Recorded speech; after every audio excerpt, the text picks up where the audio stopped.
Abra sua Bíblia no primeiro livro de Reis, capítulo 2. Primeiro livro de Reis, capítulo 2. Todas as terças-feiras nos reunimos nesse lugar, nesta casa de oração, chamada Igreja Evangélica Batista El Shaddai, em Maceió.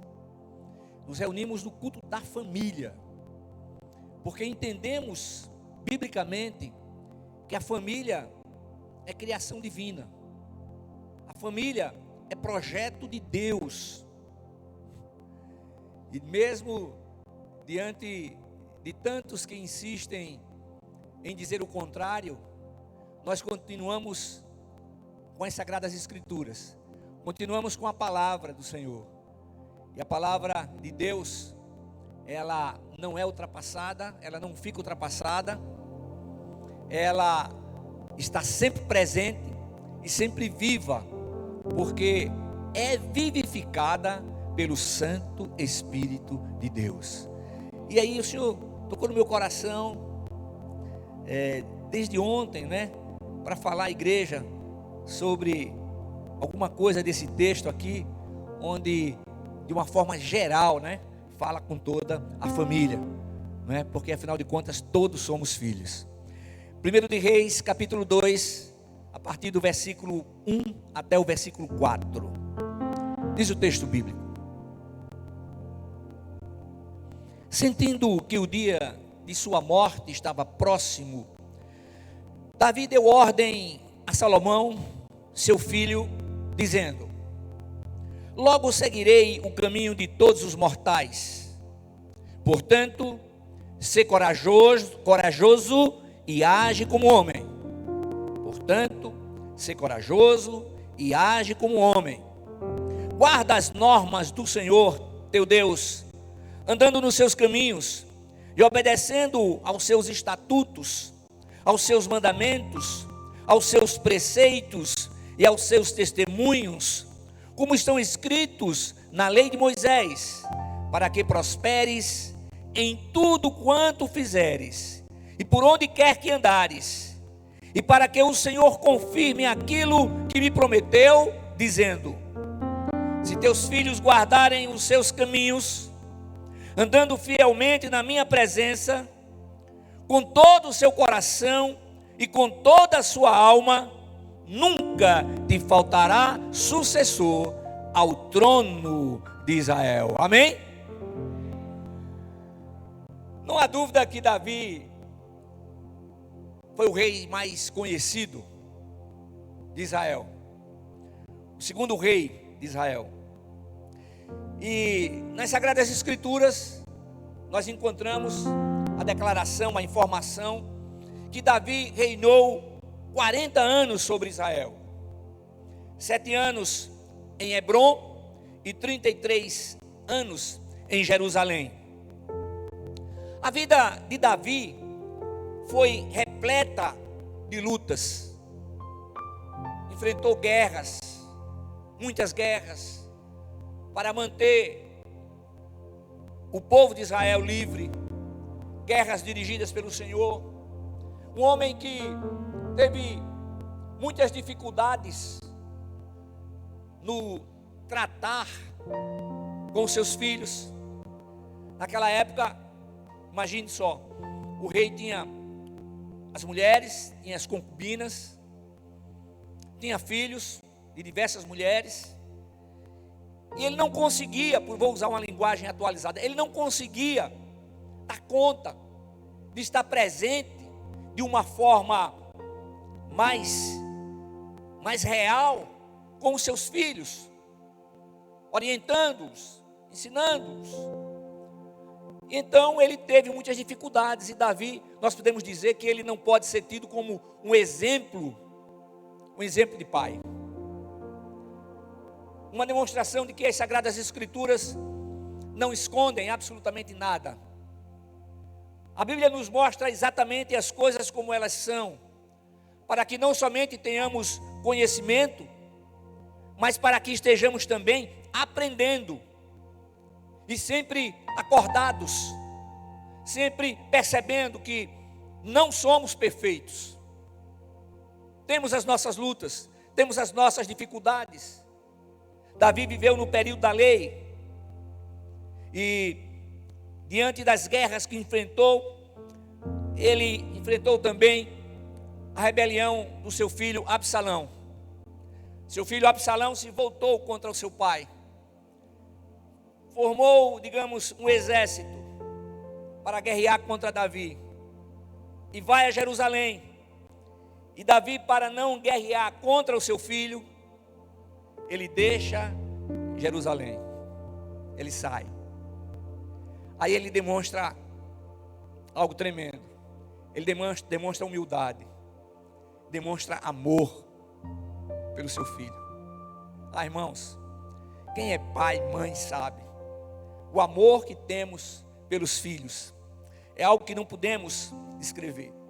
E o tempo passou, Davi então, já idoso, um dos seus filhos, outro filho, chamado Adonias, ele se levanta numa conspiração, porque ele desejava substituir o seu pai, Davi. Ele achava que tinha esse direito, vamos usar ele achava que era a vez dele ser rei de Israel. Davi já acamado, ele não tinha mais condições de reinar.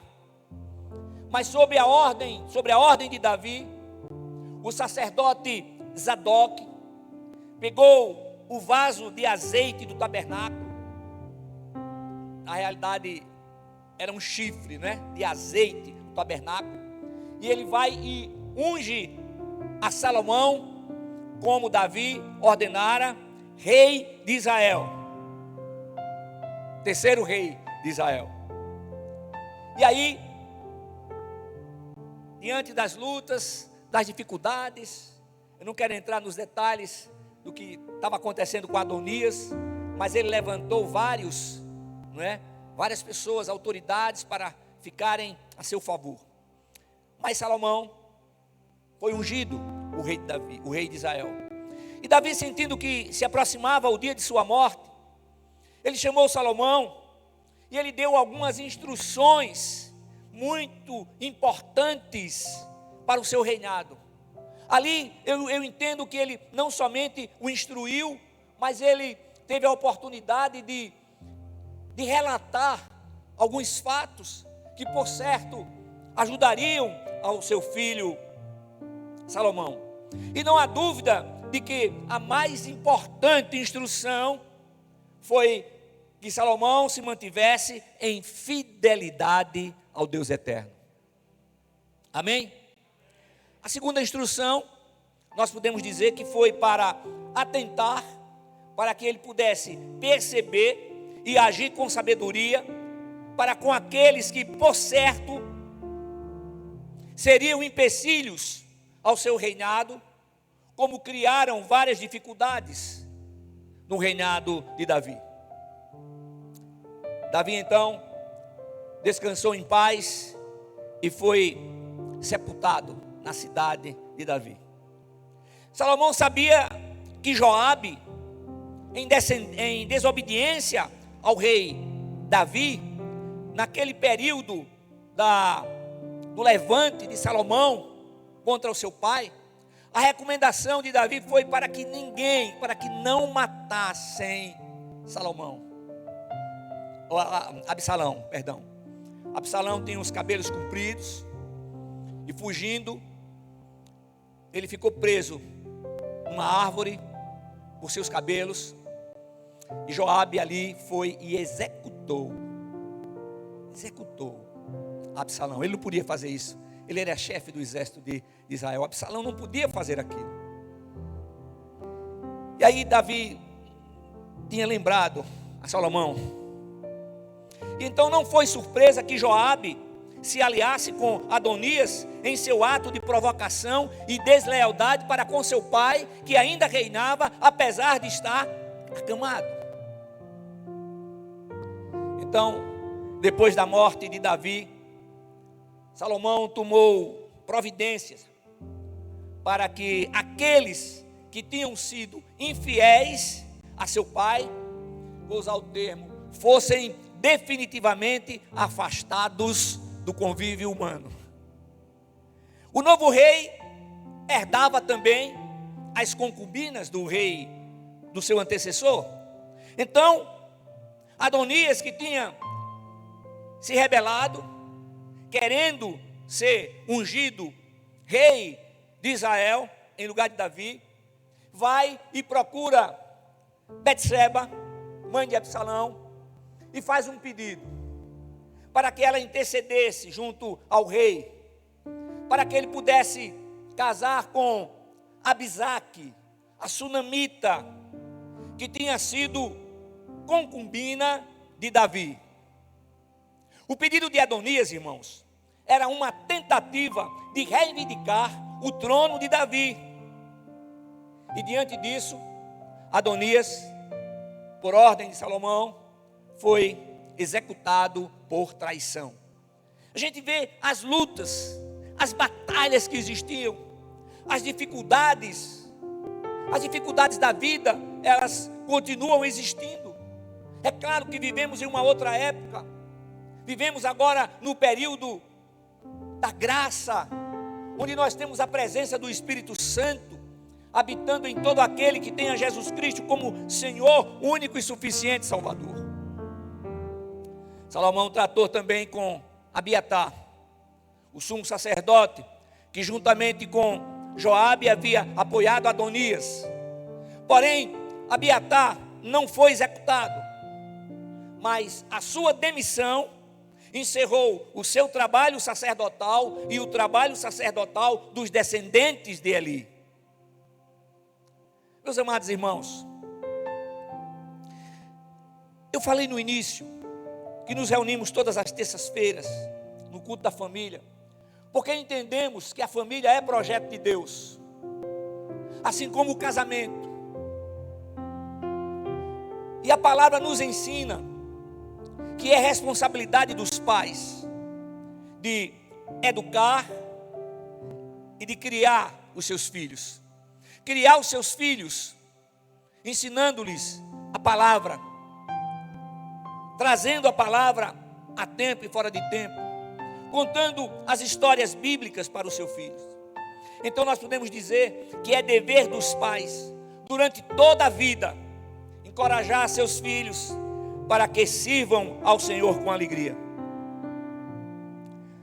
Meus amados irmãos, eu entendo que a maior herança que um pai pode deixar para seus filhos, quando eu falo filhos, eu estou falando filhos e filhas, né? Filhos, é o ensino de que o fundamental da vida é servir a Deus em fidelidade, é ter a Jesus Cristo como Senhor, único e suficiente Salvador, é procurar deixar marcado no caráter dos filhos, marcado o caráter de Cristo, marcado os ensinamentos, através da palavra e acima de tudo, do seu exemplo.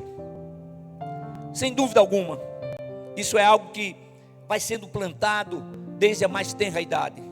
Eu tenho afirmado continuamente que os pais têm que ser exemplos para os seus filhos. E os filhos, quando pequenos, eles veem os pais como heróis, como invencíveis, como pessoas que não erram. E isso vai sendo formado na mente e vai sendo arraigado no coração. E não há nada maior na terra do que servir a Deus, manter o temor ao Senhor no coração e poder sempre lembrar que apesar das lutas e terríveis aflições, a presença e o agir divino continuarão comprovando o inesgotável amor, graça, poder, cuidado e proteção divinos sobre a vida de seus descendentes. Isso é extraordinário. Então nós podemos dizer que filhos tementes a Deus deve ser o objetivo de investimento na vida de cada pai, investir em seus filhos, porque isso os fará receber a vida eterna. Porque jamais, escuta o que eu vou dizer, jamais existirá o temor do Senhor em um coração que não esteja sendo tratado pelo Espírito Santo de Deus. Somente em Cristo Jesus nós somos plenamente conscientizados de que o Senhor verdadeiramente tem o controle do universo. Somente em Cristo Jesus nós podemos entender, nós podemos aceitar e perceber a necessidade de estar diante do Senhor com temor, que significa amá-lo com respeito. Não existe nada maior, porque esse ensinamento, porque através da decisão por Cristo Jesus, nós recebemos a vida eterna na presença do Senhor. A eternidade nos aguarda. Aí eu faço, como sempre, tenho que fazer algumas perguntas para vocês, e vocês respondem aí no coração. Você está certo que está caminhando para a Nova Jerusalém Celestial? Você tem procurado manter o temor do Senhor ativo em sua mente, em seu coração? Significa que mantemos o temor do Senhor na nossa vida, através dos nossos projetos, através da nossa palavra, através das nossas ações. Mais uma vez, filhos tementes a Deus deve ser o objetivo maior de cada pai e mãe que nasceram de novo. Também não há dúvida de que na formação dos filhos tementes a Deus, também estarão formando filhos de honra. Provérbios 23:19 diz assim: ouça, meu filho, e seja sábio, guie o seu coração pelo bom caminho. Ouça, meu filho, e seja sábio, guie o seu coração pelo bom caminho. O nosso primeiro convite é para que você guie o seu coração pelo bom caminho e seja sábio, pedindo ao Senhor da sabedoria que vem do alto, conforme Tiago especifica muito bem. Davi disse a Salomão: seja corajoso e haja como homem. Seja corajoso e haja como homem. Felizmente, as últimas gerações têm sido afastadas dos princípios divinos, porque o mundo jaz no maligno, e não são poucas as vezes que pessoas se deixam levar, se deixam influenciar por aquilo que o mundo tem como normal e como natural. Tudo que o mundo ensina, tudo que o mundo tem como normal e natural, é contrário aos princípios de Deus para a vida daqueles que desejam viver eternamente na Nova Jerusalém Celestial. Nós somos novas criaturas em Cristo Jesus, mas somos falhos, somos pecadores, entretanto pecadores que não conseguem mais viver na prática do pecado. Em hipótese alguma poderemos aceitar mudanças contrárias aos princípios bíblicos. Ô igreja amada do Senhor, nós estamos vivendo dias difíceis, nós estamos vivendo dias onde as nossas decisões, as decisões que chegarmos a tomar, elas influenciarão grandemente na vida dos nossos filhos, dos nossos descendentes. Há um movimento a nível mundial, e não é de hoje, mas nos últimos meses, nos últimos tempos, tem se intensificado de uma forma terrível, que é o combate para tentar destruir a família tradicional. Nós falamos sobre a família judaico-cristã, que é o nosso modelo.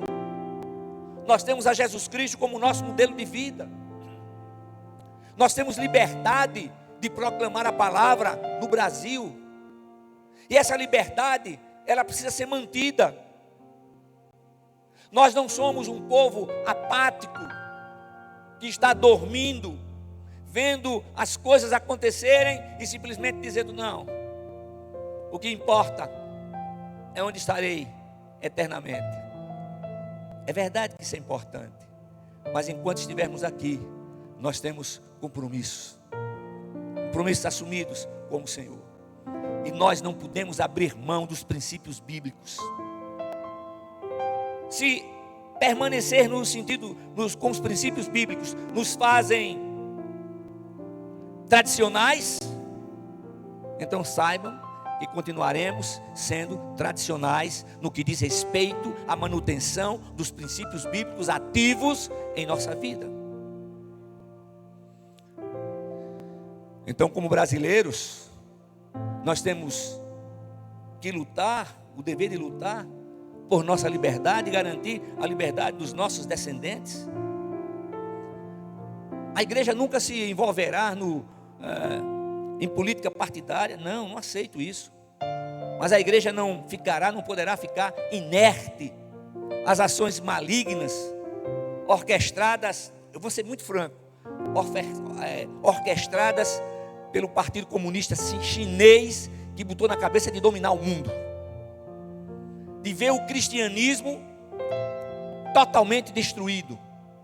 Nunca uma nação perseguiu tanto, matou tantos patriotas, tantos dos seus patriotas, dos seus irmãos, como a China tem feito nos últimos anos, e quer fazer isso no exterior, e quer fazer isso no Brasil, porque nós somos o celeiro do mundo.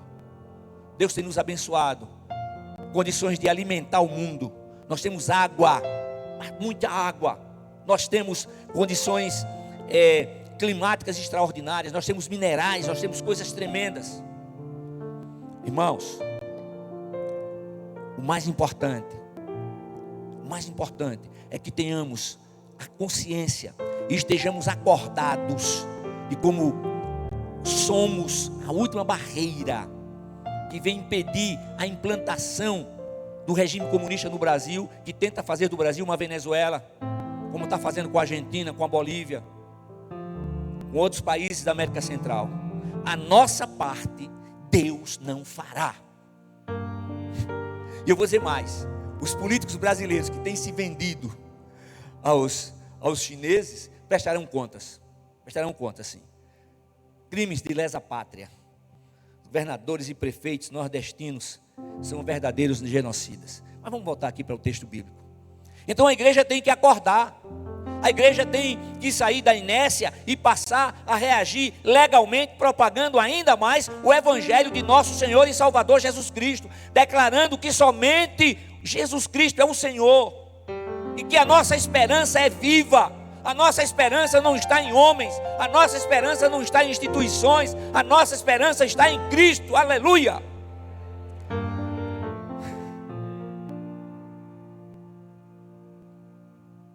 As nossas atitudes de fidelidade ao Pai Eterno, elas são fundamentais para a formação de filhos tementes a Deus. Deixa eu fazer outra pergunta. Você tem ensinado a palavra aos seus filhos? Aí o pessoal diz: mas antigamente a pessoa tinha mais tempo. É verdade, tinha mais tempo mesmo. Agora, quando surgiram os computadores, né, a promessa é que teríamos mais tempo. E realmente não temos tido mais tempo. Então antes tinha a oportunidade da família de sentar à mesa, né, tomava o café da manhã, almoçava, jantava, todos juntos. Isso nem sempre pode acontecer nos dias atuais. Mas se você tiver verdadeiramente um propósito, você pode encontrar um horário, pelo menos que seja um dia na semana, para sentar com a sua família e falar desse Deus tremendo, maravilhoso, que nos amou de tal maneira que deu o seu Filho unigênito, para que todo aquele que nele crê não pereça, mas tenha a vida eterna. Amém? Então, independentemente das circunstâncias de seu nascimento, ou da sua família, independente da origem da sua família, você é filho e representa uma família. Então, sobre sua vida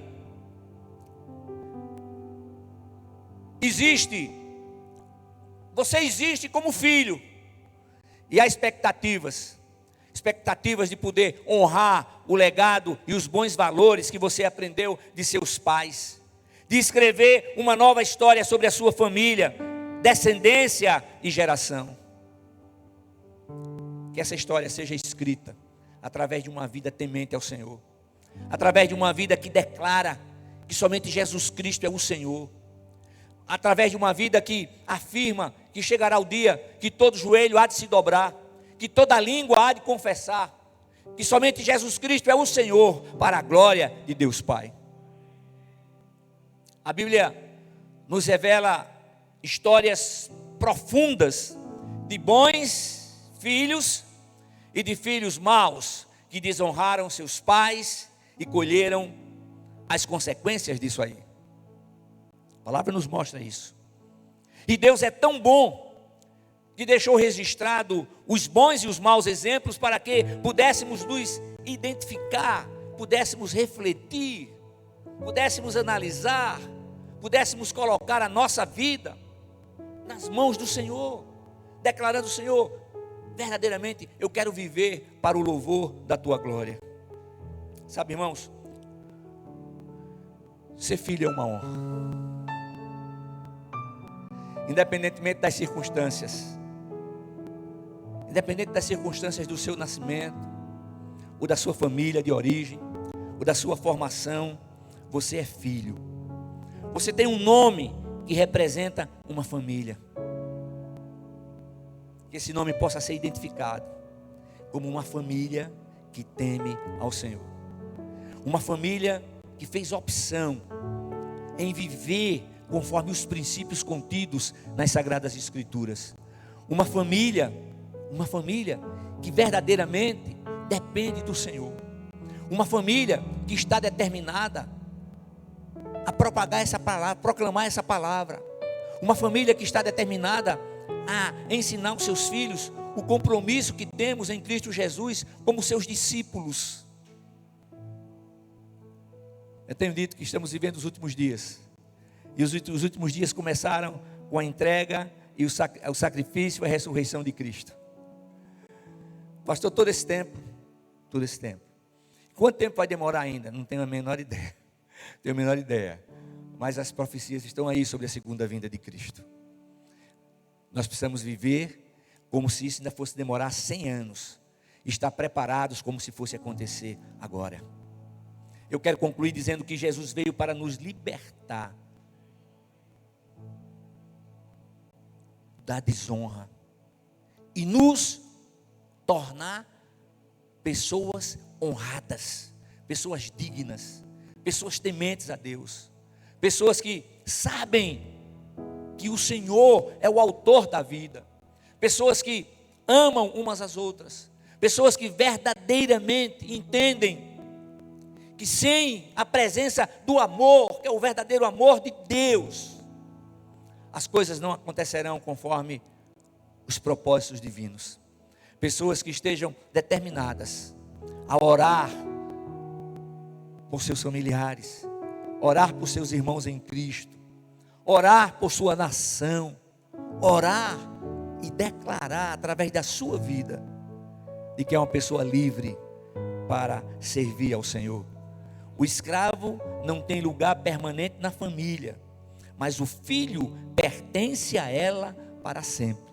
Portanto, se o Filho vos libertar, vocês de fato serão livres. Evangelho de João capítulo 8, versículos 35 e 36. A liberdade do cativeiro do pecado. A liberdade para poder dizer: estamos vivendo um novo tempo, Senhor. Como igreja na terra, nós iremos cumprir o ID. Como igreja na terra, nós estamos determinados a sacrificar até mesmo a nossa vida, mas manteremos a liberdade de proclamar que somente Jesus Cristo é o Senhor. Ser um filho de honra implica em primeiramente honrar a Deus. Amém? Se você quer ter filhos de honra, ensine-os a honrar primeiramente a Deus. Mas para isso você precisa honrar primeiramente a Deus. Que você faça isso, que todos nós façamos isso, diante de toda e qualquer circunstância, diante das adversidades, diante das aflições, que estejamos mantendo o nosso olhar firme em Cristo, o autor e consumador da nossa fé, da nossa salvação, da nossa vida de paz e da nossa vida eterna. Amém? Fiquemos de paz.